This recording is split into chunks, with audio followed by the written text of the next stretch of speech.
didn't catch him? No. Good majority here. If we had, you'd be the first one to know. Have no Playing fear. Kingdom Get him eventually. Hearts. I mean You're right. Kingdom Come Deliverance us. Anyway, let's go and see what Yobst wants. Kingdom Hearts Deliverance.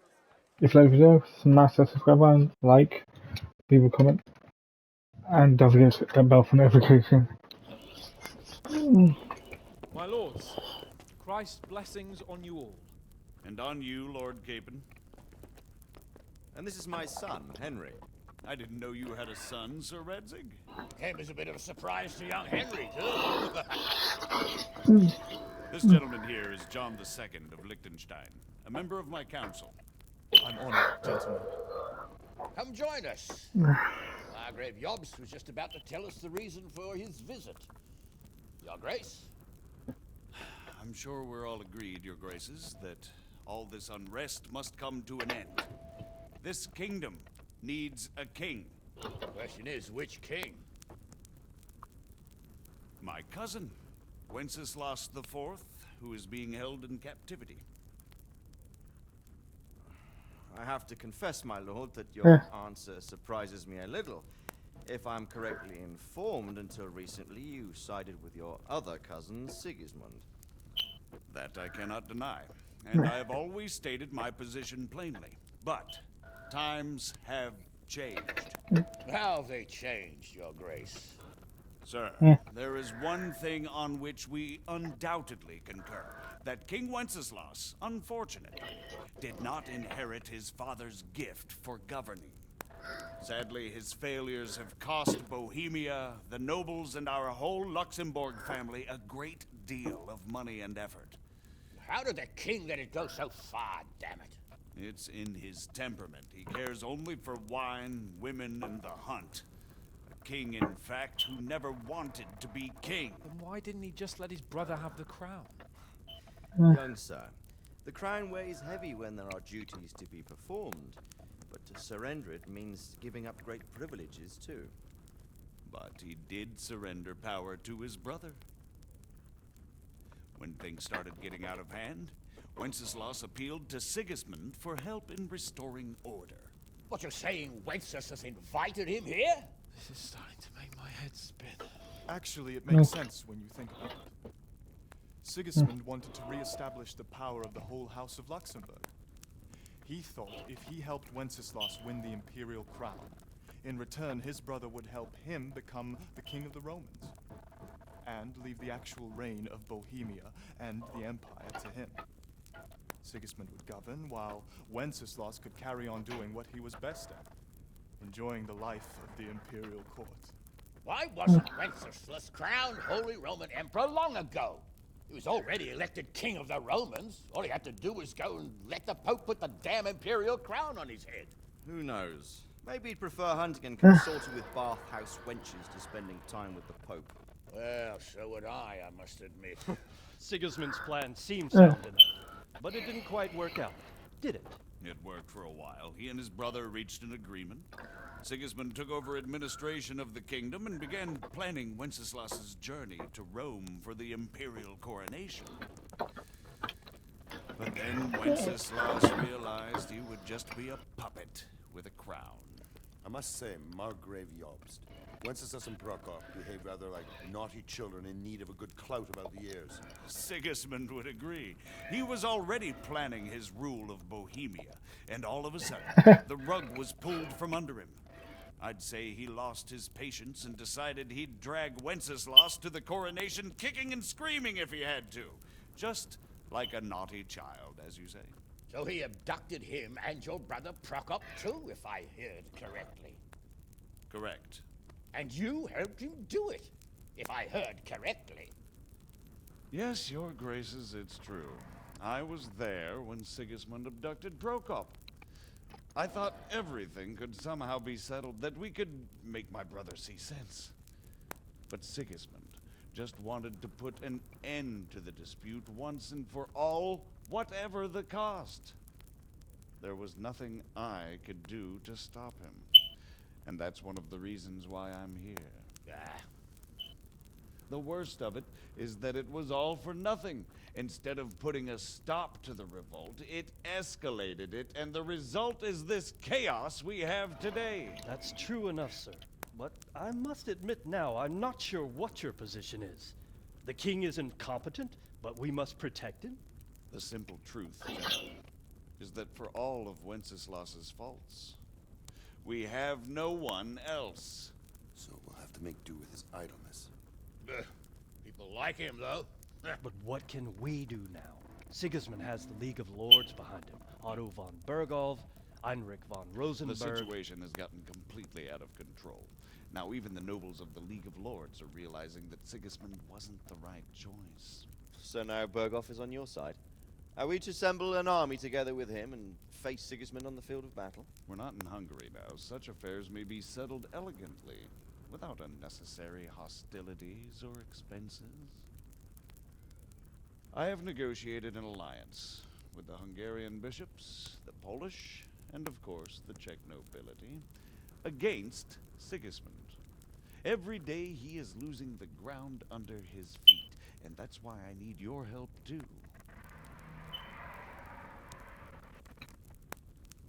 What kind of help, though? Sigismund has a massive army, and Rosenberg, Berghoff, and Prague are behind him. Do you have an army you could face him with? But that's not what I mean at all. There's been a revolt against Sigismund in Hungary, partly due to my efforts, and now he'll have to choose whether he wants to gain the Bohemian crown, which is a very risky enterprise, or hold on to the Hungarian one. He can't have both. And there's a tough struggle awaiting him in Hungary. I'm not sure he'll win, and Rosenberg and Berghoff know it too. They're not stupid. If the Bohemian nobility stands together, they will turn. We are men of little consequence, Margrave. Radzig here lost everything because of his alliance with Wenceslas. Sir Divish came within a hair of the same fate. Even Rattay is defenseless against Sigismund and the League of Lords. What's more, your grace, King Wenceslas languishes in captivity in Vienna. He can't rule too well from there. And what do you propose? To sit with your arms folded till the Bohemian lands are turned to ashes like Skalitz? We have to put a stop to this senseless war! And do you know, sir, what the true position of the League of Lords is? I'm not on the best of terms with them at this moment, so you'll have to ask them yourselves. Yes. Why not? I'll go and visit Berghoff at his castle and we'll see what he tells me. You know, that's not such a bad idea, young sir. True. Though a little risky. I doubt Berghoff would harm a blue-blooded envoy. And you can find out what he has to say about developments and what the League of Lords is planning. Then we'll decide what to do next. I'll help you compose a letter to him. I'd like Henry to come with me. Why not? He's proven himself an able investigator, and he'll also be a good bodyguard if anything should happen. And I'll send Sir John here to Kuttenberg to be my eyes and ears there. I believe both your reports will help us get a better grip on the situation. When can you set out? Just as soon as I've packed my things. Excellent. Margrave Jobst and I will draft a letter. Get ready, and we'll meet back here.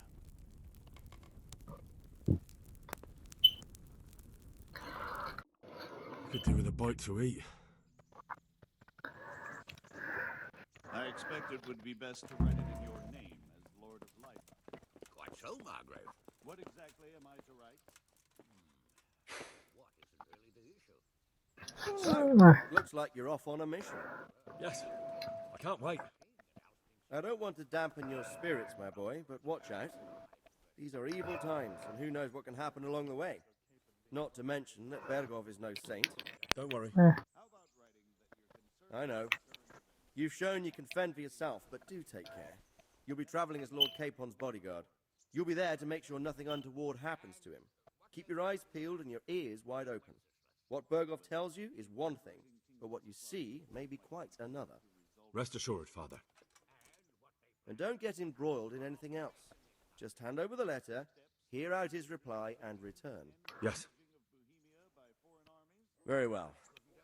Bergov is at Trotsky Castle. I think you'll find it quite an eye-opener. It's one of the finest castles in the land. It's 3 days' ride from here, so unless you hit a snag along the way, you'll be back soon enough. Any questions?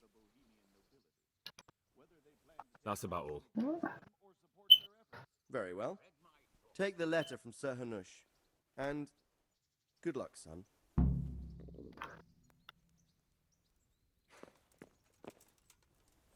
So what do you think of it all, Sir Divish? I think I don't know what to Greetings. That makes two of us. If I didn't know anything about yachts, I'd say he's right and absolutely truthful. Sir, I met the parish priest of Ujet, and I must say he's a very interesting man. I should say so. Rumor has it. They say he made a... And then he's sudden, but he's a fair... We'll see what we learn from Bergov. God be with you. If the League of Lords stands with Sigismund, then our chances...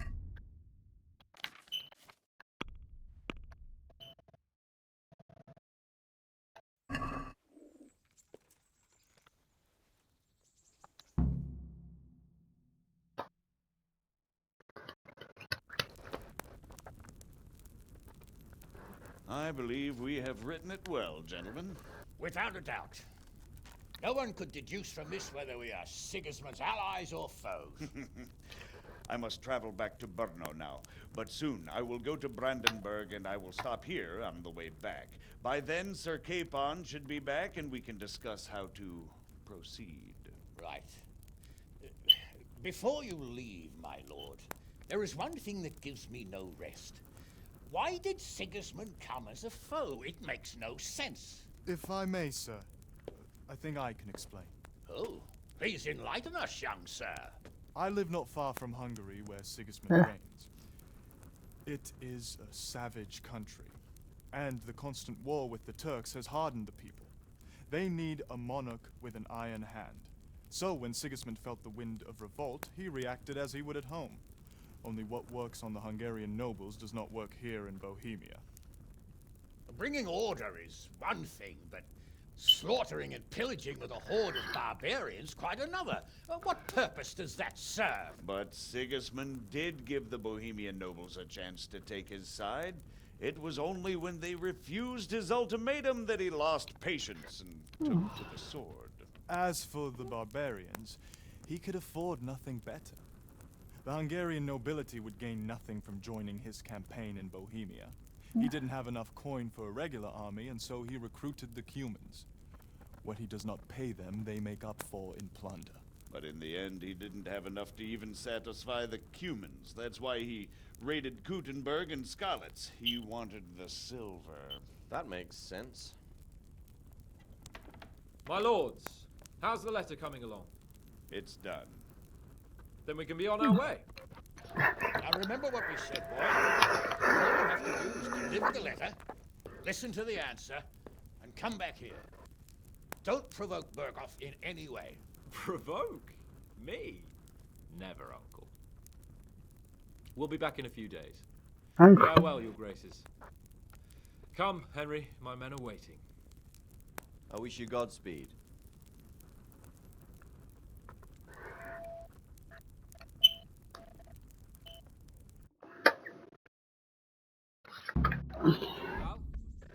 Congratulations, you complete the main story. If you like, you can still invest on side quest activities or just the world.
Can we set off now?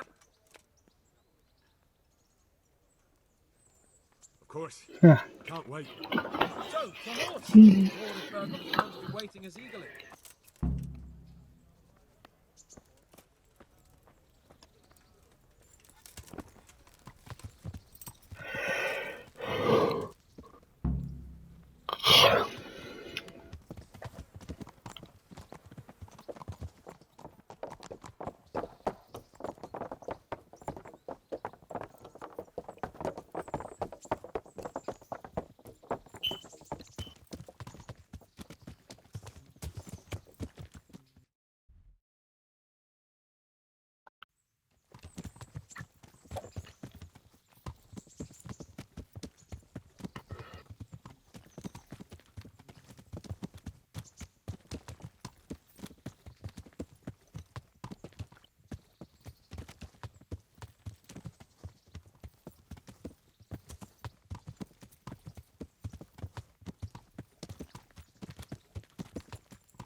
Yeah. So, how is life as a highborn bard? I'm getting used to it. What about Rodzig? Has he accounted for not owning up to you the whole time? He explained it. All will be well, I think. Glad to hear it. It's far more acceptable for a nobleman to befriend a noble bastard than a blacksmith's son. Mind you, don't come to blows with a blacksmith, my young lord.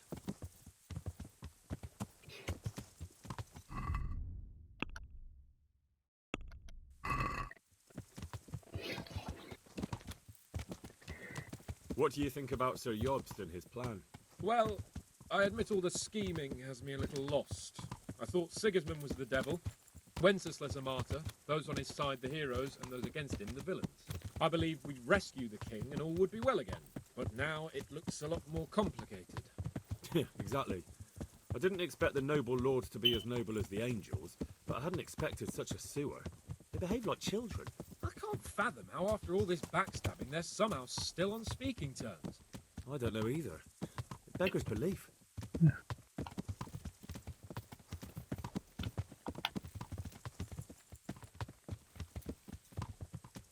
Did you know that King Wenceslas is such a... Feckless drunkard? Not really. And to be honest, I'm not sure I wanted to know. I slept better believing my fate was watched over by a wise and powerful monarch. So did I. What a dismal world when you can't keep trusting your own king. On the other hand, times were better with him here than with him gone. Isn't that the truth?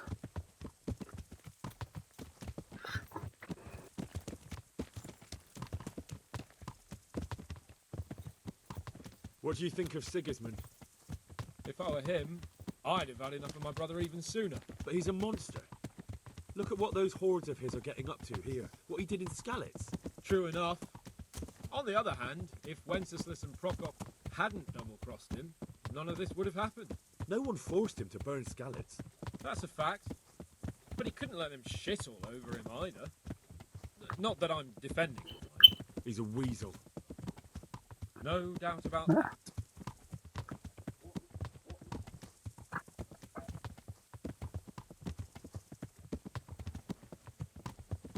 Do you know anything about Prokop? Ha! Sir Hanush could tell you a thing or two about him. Why?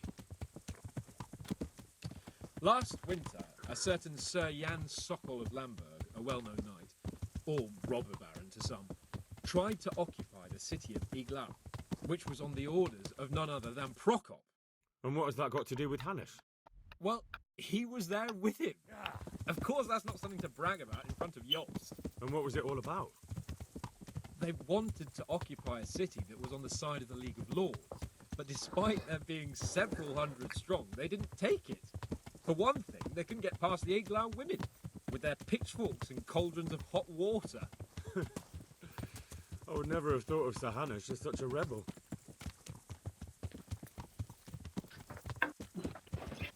And have you heard anything about Rupert of the Palatinate? A little. He can't manage even to wrest power from a king who doesn't much care for ruling and isn't fighting back. That doesn't seem like a man who has what it takes to rule. And that's all I need to know.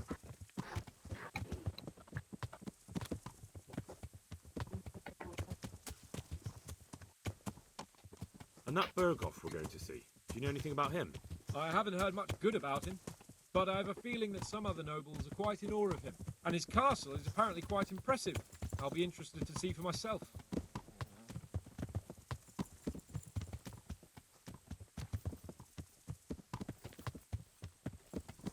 And what about the League of Lords?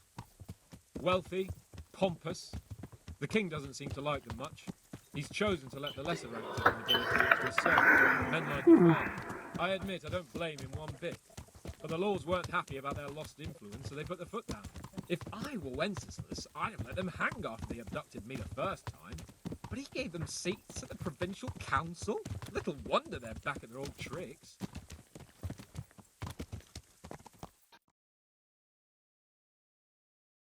Yeah.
Yeah.